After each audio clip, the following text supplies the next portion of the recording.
Good afternoon, everyone. I'm Mary Churchill, Associate Dean of Strategic Initiatives and Community Engagement here at BU Wheelock.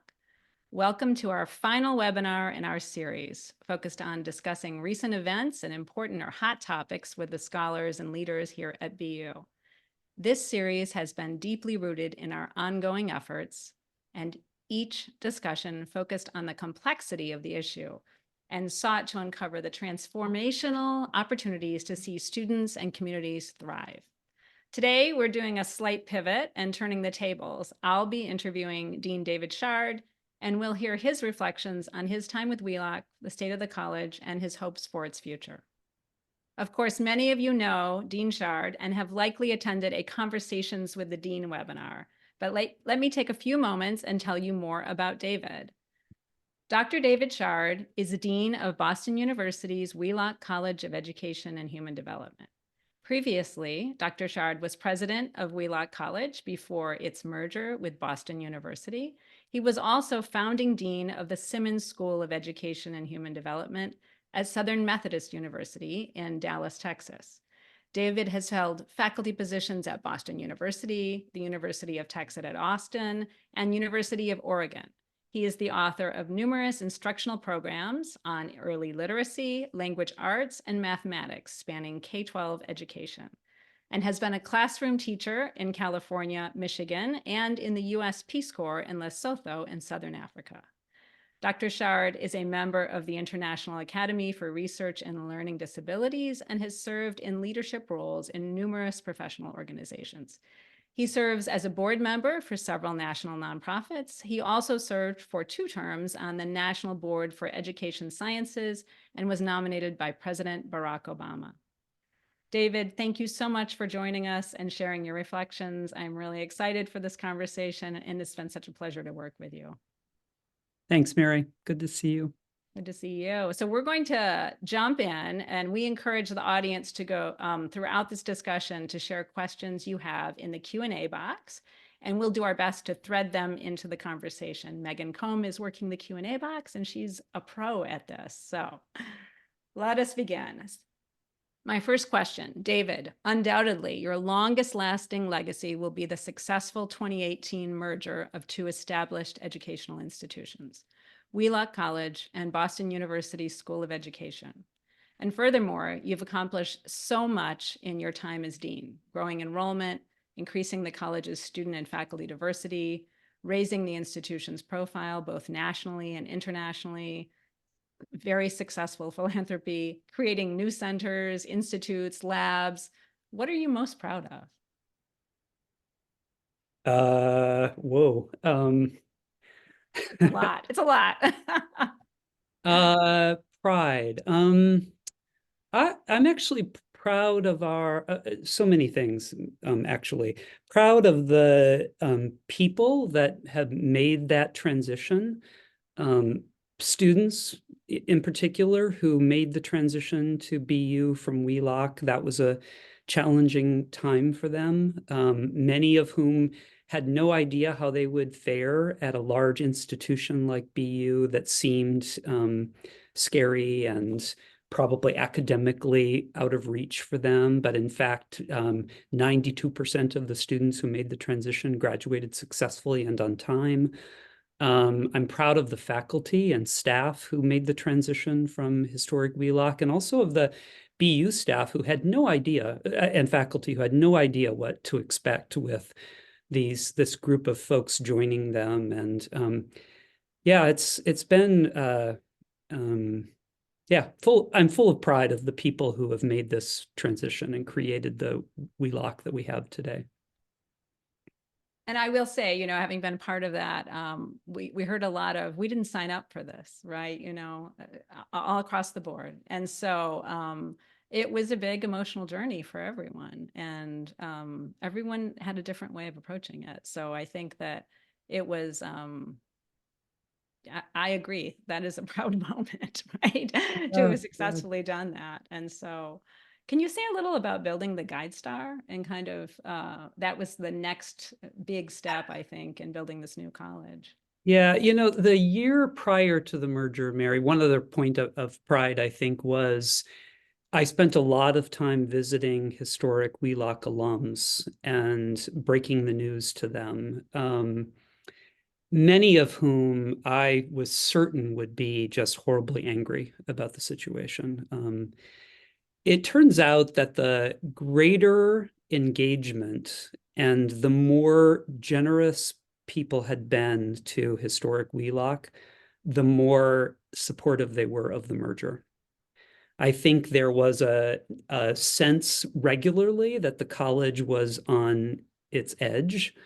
There were good years and bad years. This is true for most small colleges, but many of the historic alumni would say to me, I was sure we were going to close, and then all of our efforts and investments would, philanthropic investments would be lost. So it's important to make sure that that's said. What was the next question? I forgot. I want to comment on that. Okay. So, as you know, I was recently in DC with one Yeah. of our faculty members, Tony Jack, for a talk at the Library of Congress, and many of our DC area alum were there, both BU SED and historic Wheelock, and much older folks who graduated in the 70s, right? And they were just so happy to be able to have a space to come together. And so I think you're right. That was that kind of takeaway. They were so happy that there was still a space, right? And so that was really beautiful. The Guide Star. So this whole Guide Star, how did you get there? You know, what was the strategic planning process like, bringing these two groups together who, as they said, we didn't sign up for this. What was that like? Yeah, I had the good fortune to meet with President Gilliam, our incoming president here at BU this morning, and she asked me this question, like, where did this Guide Star come from? And I told her I was actually traveling in Singapore in the summer of 2018, right after the merger had occurred. And I was trying to figure out how in the world you culturally bring two colleges together. And I was reading Hamilton and the Ron Chernow biography. And I thought, maybe it's about founding documents. Maybe what we need to do is create something together rather than my creating something or a leadership team creating something. So we went about bringing in a bunch of leaders from around the country, higher ed leaders, presidents of universities, Ruth Simmons, the President Simmons, who had been at Smith and at Brown, and is a tour de force in many ways in higher ed. People like her we asked one question, and there were about 40 of these people across the semester. You know this because you were at all. I was going to say, and luckily it was in the fall of 2019 Yeah, and not in the spring. It was pre-pandemic. We were really asking them to tell us if you're going to create a new college of education today, what should it focus on? Here in Boston now, what would you focus your attention on? And they said we would focus on the city of Boston. It's the birthplace of public education. We would focus on what you do well. Focus on the things that are strengths, both from historic Wheelock, like early childhood development. That was a shared value of our colleges. Teacher preparation. Think about needs in the community. In our case, one, a focus on education policy. And really focus on what would help children and their families thrive in today's world. And our faculty took that and built that Guide Star. I didn't do it. It was a faculty group that we tried on words, we changed words, we really wrote together that Guide Star, which is about helping families to thrive by transforming systems. And then we built our strategic plan around it. And it sounds kind of hokey, but it was that founding document creation of something together that really made a big difference. And then, of course, the pandemic hit and we all went home, and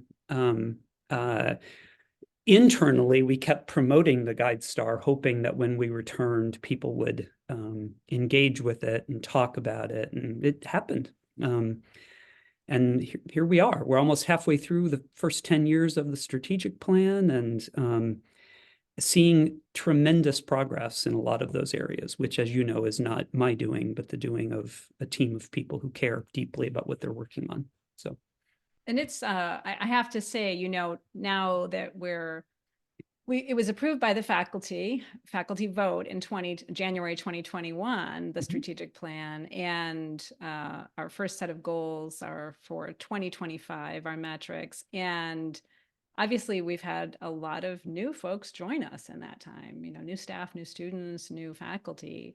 And as you recruit, it is an incredibly powerful tool to make sure folks have read that and are in agreement and kind of know what they're coming into, right? And so it's powerful. I also use it working with community partners, and also to, in some ways to kind of remind people of what it's this agreement. We have agreed on this as a college together. This may not, as you as an individual may have some points of disagreement, but our full college stands behind this strategic plan, and this is what we've committed to do, and center Boston Public Schools and center the city of Boston in that work. And so I'm a little more into strategic plans than you are, but it's my Bible, right? no, I think you're right. The number of candidates for positions that I've interviewed in the last 6 years, and we've hired a lot of people, as you know, it comes up almost every time. People have paid attention to it. We called it a guide star so that people wouldn't yawn and think, oh yeah, another mission statement, right? Like we really wanted it to be seen as something that would guide our decision making and the way we hire and implement programs, kind of every aspect. I met with the superintendent of Boston Public Schools last week, and she said, you know what? How is it? What's different? Like, what's different now? And I said, this guides, it's the specificity, the kinds of things we want to work on with you and Superintendent Skipper, to make sure that kids in BPS can be successful, just like all the other partnerships we have. So, yeah, it was a Hamilton. I'm telling you, it was important.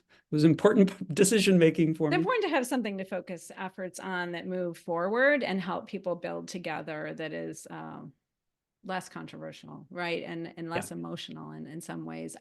Can you speak a little, and this is not like a question we prepared, but you brought it up and it's on point, which is you've been very successful at recruiting faculty, particularly racially and ethnically diverse faculty. Do you want to speak a little about kind of that success and kind of what's worked? Because I think that is something where a lot of institutions struggle. Yeah, yeah, I'd be happy to. I think there's nothing magical about this. That's probably the first message I would share. I think what we've done is changed structurally how we go about building excellence. So we have written position descriptions that are inclusive, that people read them and they don't see barriers or obstacles to their own success in that kind of setting. We have structured search committees that are representative of our faculty and staff. We have worked carefully with BU to make sure that the kinds of questions that candidates ask are answered with clarity, and that they understand the kind of support they'll have to be successful. So a lot of what people hear about when we say structural inequities or structural barriers, we really worked hard to sort of tear those down. And then simultaneously, we were aggressive about reaching out to people who we knew might be interested in joining us. And we went from about 9% colleagues of color to 37% in the last 5 years. And that's hard to do. It's partly we've been able to do it, back to the merger, because we have more resources than we had in the past, which have allowed us to hire and to develop this new definition of excellence, which is really multilingual, it's multiracial, it's multicultural. And yeah, I'm particularly proud of it. And we have so I told Mary just before we got on the call, this is to the audience, that evidently at the age of 60, you become very emotional again. So I have even this, like we have just added such fantastic colleagues. Amazing. It's amazing. Just, it's a better place to work. Yeah, no, it really is. And as someone, who studies this and kind of writes about it nationally, it's unique and it's not easy, and it's great. And so, so this is a great segue into the next question, which is, you've kind of already answered it, but initially you were appointed interim dean, but you opted to stay on as a permanent dean, saying that you wanted to get the college into a position that would be very attractive for the next dean to want to be here. So how do you see that today? And you kind of just answered that, but why would a dean be lucky to be at Wheelock? What are the jewels in the crown? You should have no favorite children, right? I only have one. I solved that. It is, you know what? I would say, Mary, we have 4 departments. They are all high functioning teams. We have 19 centers, institutes, and labs. We've tripled our research funding. We have strategically placed leadership across the university. Tony Jack, who you mentioned earlier, is the faculty director of the Newberry Center. Naomi Caselli from our Deaf Studies program is now the head of the AI and Education Center in the Computing and Data Science area. Amy Grills is now Associate Provost for Undergraduate Affairs. Melissa Holt is running the Honors College. I could go on. It's a great place for the next dean because we're financially healthy. We have a high-functioning faculty, a high-functioning administrative team, and we're adding a few people still to that team. Yeah, what can I say? Amazing students, engaged, right? Yeah, no, it's just I'm, forever amazed at how wonderful the high-spirited and academically capable, and yeah. Anyway, it's just a much nicer place when you have resources, people, alumni who are supportive of what you're trying to do, and you're not constantly wondering whether you're going to be able to make payroll. Yeah, and we've both been at financially strapped institutions. And so it is tough when you're in an education space, a nonprofit, chasing the dollar, right? And it's a very challenging situation. So, so speaking of which, David, it's like, what to, you're prompting me. So what do you feel are the greatest challenges in higher ed leadership today? And how would you advise the incoming dean of Wheelock? Those are 2 very different questions. Oh, I know. The challenges in higher ed today are political, in part. We are living in an oddly anti-intellectual space. As a leader of the free world, for a population to not understand the role that higher ed has played in its economic development. Anti-education, anti-knowledge, anti-libraries. We talked about this the other day, right? Anti-public libraries, and those are the big challenges, I think. The cost of higher education is a big challenge. I don't think people fully understand why higher ed is so expensive, but it really dates back to the 1990s when states went to zero balanced budgeting for states. And they took the money away from higher education. So that meant higher ed moved their tuition cost to individual students and their families. Independent schools had always done that, right? But that caused the federal government then to boost our loan system, which is what has created the trillions of dollars of debt related to student loans. Um, it, we pay for things one way or another, but at the bottom line, higher ed is the engine of our democracy. And we are choosing to tell people it's less and less important, or we're choosing to attack it in many cases, as we've watched happen in recent months.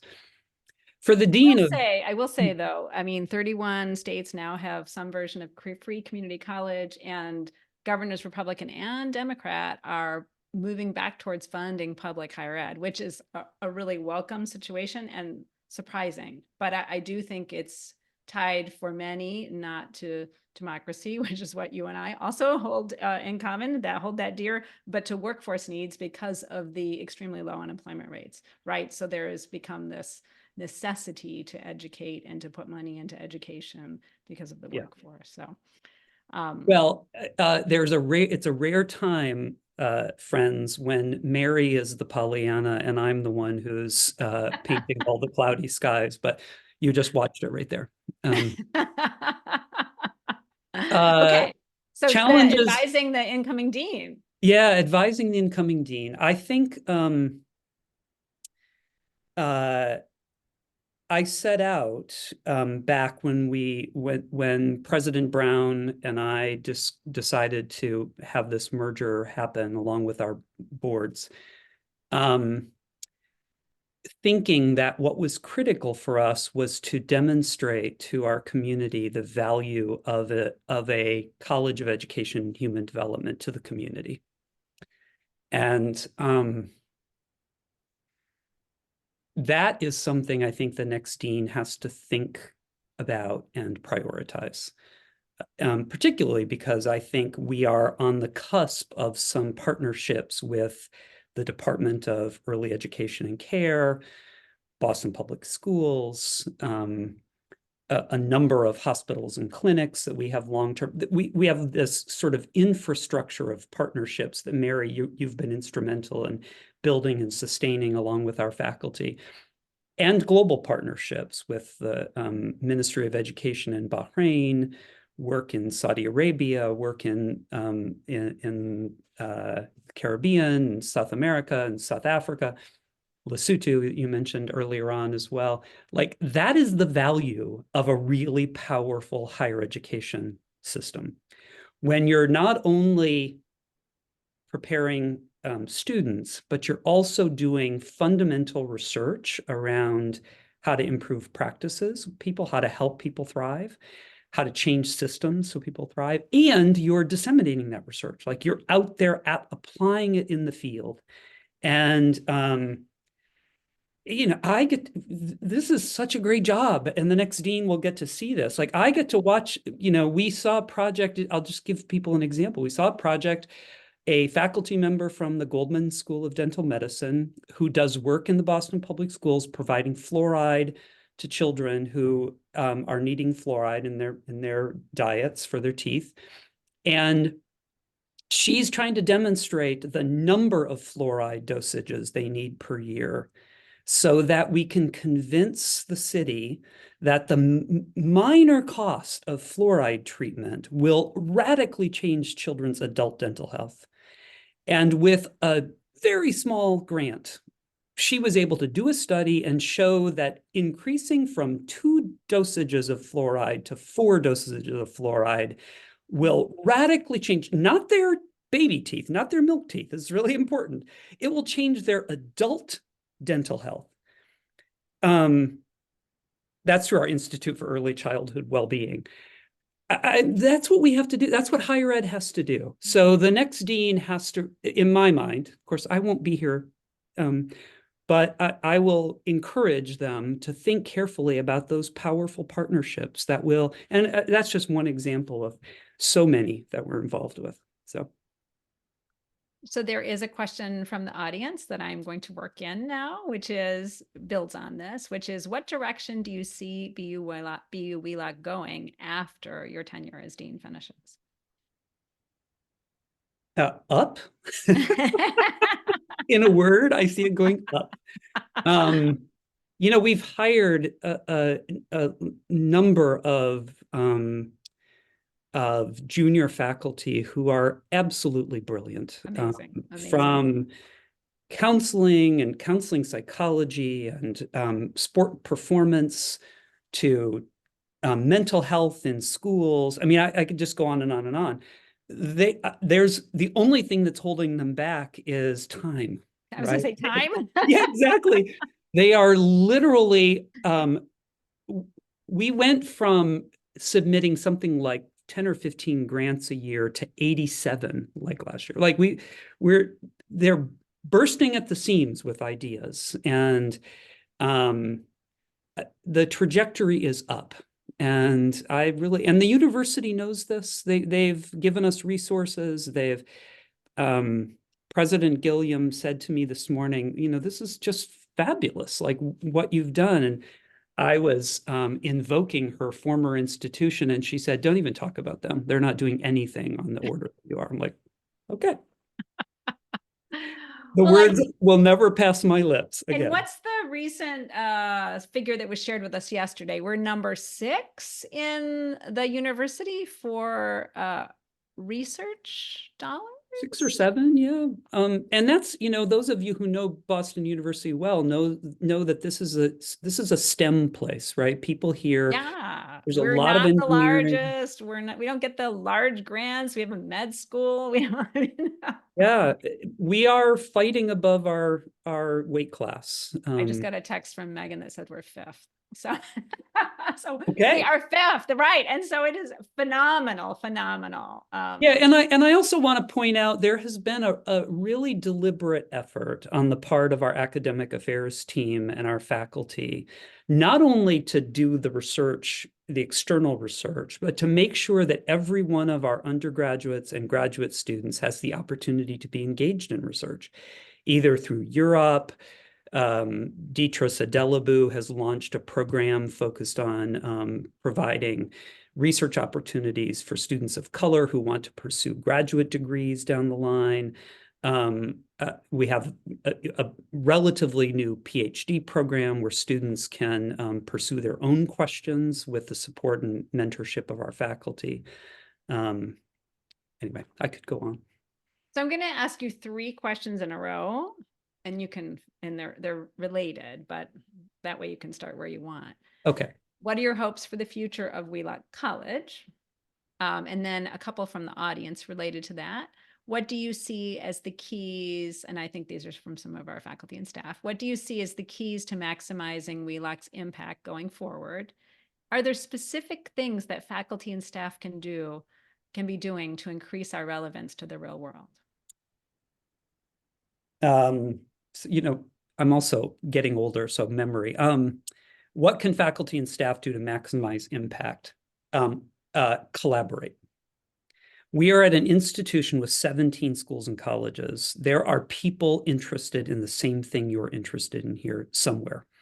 If it's autism, Sargent College, the med school, there are people who work in the area of autism. If it's economic impact of education, the economics department is very interested. The AI and education initiative that Naomi is leading, we have now, numerous projects that are working through the Hariri Center at the Faculty for Computing and Data Science that are focused on education, like meeting education needs through generative AI as well as other data systems. I think we're honestly just turning a corner on the collaboration piece. I think we're just beginning to see, and I have mentioned the Institute for Early Childhood Wellbeing as an example. I think there are 37 or 40 faculty who work on joint projects in that area. Literacy. I mean, our folks in language literacy and early childhood and special education and elementary education have collaborated on a whole new program and focused on science, the science behind reading development and how we help all children be successful. Collaboration. I think that is the key to big impact and collaboration with external partners. What are my hopes? I just hope people keep going. Like, I've shared with you, Mary, before. I've had the experience of building something really successful and then having it fall apart. And I hope that doesn't happen. I think we have such a strong team who genuinely enjoy working together, and I want that to continue. And then the third one? Well, and I think, just to point on that, I think recruiting with the strategic plan and the Guide Star, it helps, right? Yeah. And I think this question of what can we do, staff and faculty, to increase our relevance in like, what can we do to enact that strategic plan, right? And so I do think that, to your point around guiding documents, and it's really, there's Guide Star, there's Touchstone, that we come back to it, right, to remind us of why we're in this, the world, the impact we want to have in the real world, right? And sometimes academia is it's a lot of navel gazing and talking, and to your crowd of three who do what you do. And so I think we are very lucky to have faculty who really care about making a difference outside the walls of academia, and will continue to work together to do that work, and are energized by it. So Great answer. Great answer. It I'm took looking us at the up in the Q&A. morning, right? Yeah, I'm looking at the Q&A and see this question from Tali, and I want to answer it if that's okay. How do you even, I can't even see the questions. Well, she's asking about my favorite memory with students, and I have so many, but I want to just mention two, one big one and one small one. The day the merger was announced between Wheelock College and Boston University was the first day for first-year students coming to campus at historic Wheelock. And I had to go into the auditorium and announce to this crowd of, I don't know, 400 or 500 students and their families that we would be merging with Boston University. And there was this strange sort of hush.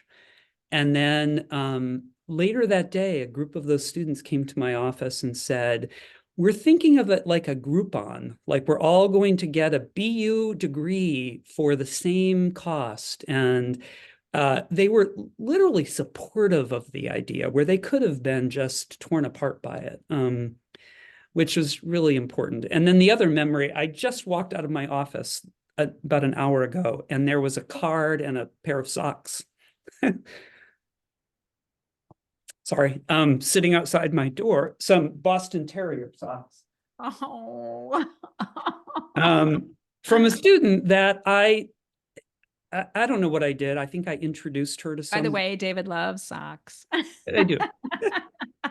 I was just 2 years ago or something, I had introduced her to someone to help her think through her program trajectory. And she came back and wanted to tell me thank you. And so, these moments where one of our trustees scholars that I got to meet her and her parents at a deli in Midtown Manhattan for cheesecake and talk about, they were worried about her leaving home. She was their only child. And yeah, deans don't get to do that very often, but the students at both Historic Wheelock and I keep in touch with many, thank God for social media. I keep in touch with many of them and watch their lives, watch them have babies and get married and get jobs. And I love it, just love it. Well, we just, I think School of Education, College of Education, Human Development really attracts a certain kind of young person or older person, but who is more mission driven, I think. Yeah. We don't usually go into it for the money. Right? And so, as I say, the mother of a business major, right? It is really, it's a special kind of student, right? And it really is amazing. And so, so this is a kind of, now I'm going to move into some fun ones, hopefully. I mean, those were really fun. Those were real fun, right? Stop me from crying, please. That's my job. So I know you're still in the process of formulating your future plans. But could you share some of your thoughts about how you might continue to be involved with the Wheelock community, but also maybe like what your future plans are? What are you going to do on July 1? Um, so I have a relatively new grandson. He's almost 2 years old, and he lives in Austin, and his family's coming to stay with us for 6 weeks this summer. So July Phenomenal. 1, I hope to have sand between my toes, and chasing Miles up and down the beach. Miles Longer is his name. Yeah, Miles is his name. That Miles, you're where you're running on the beach. Um, Excellent. and those of you who are early childhood educators know he's, at that stage where he's just talking a lot and trying on not lots of new language. And he's bilingual, growing up bilingual, Spanish and English. So that's very exciting to me. Longer term, I'm not entirely sure. President Gilliam asked me that this morning as well. There are many things happening at Wheelock. I will be a member of the faculty in special education, which I have been a special education faculty member since 1995. My first job was just around the hall here at BU. Uh, I don't entirely know what I And want. you've been teaching on and off while you've been dean. I have. In fact, I'm actually grading papers now. Um, I have taught 2 or 3 courses during the last 6 years, and I love to teach, and I love our students. So that's a possibility. Someone had asked a question about international partnerships, research partnerships. Boston University has a partnership in Lesotho in Southern Africa. I dragged our director and our research director from the Institute for Early Childhood Wellbeing there last year to see if there's a possibility of our supporting Lesotho in their development of an early childhood sector. I lived in Lesotho for 4 years as a Peace Corps volunteer, so it would not be it would be a lovely opportunity to return to that region of the world and work with people. When I went back there, several of my high school students are now teachers at the high school Oh, where I was teaching. nice. So, Oh, nice. yeah, that was kind of powerful. So I'm kind of making that up still. I'm still trying, we'll find out who the next dean is and whether or not they want me around, and what I might be able to do to help the college continue to move forward. Excellent. Can I ask you another question? Yeah. Not related, but I just wanted to. So what was your first teaching gig? Oh, my first job teaching was in Yucca Valley, California, just north of Palm Springs in the high desert. I taught high school math, and yeah, Did you I, do I student teaching in Michigan? I did my student teaching in Midland, Michigan, home of Dow Chemical, and I taught chemistry to a bunch of kids whose parents For were the children professional of chemists. nice. Not the easiest challenge, but it was rewarding, and I had fantastic supervising teachers who were just amazing people. Excellent. Okay, so this is the last question I have written here, but she just did a last call for questions. So, what's the first book you're going to read when you're not dean anymore? Oh gosh. So that probably can't be the book I'm currently working on, but No cheating. New, fresh start, July 1. I have a stack of them, and interestingly, one of them that's been on my list for a long time, and I know some people in the audience would appreciate this, is one of the early books by Maria Montessori, who I've read excerpts about her for years. I've never read her writing, and so I'm eager. I'd like to take a trip to Reggio Emilia in Italy and see Tiziana and some of the people who we have had here, but I've not had a chance to see their work in person.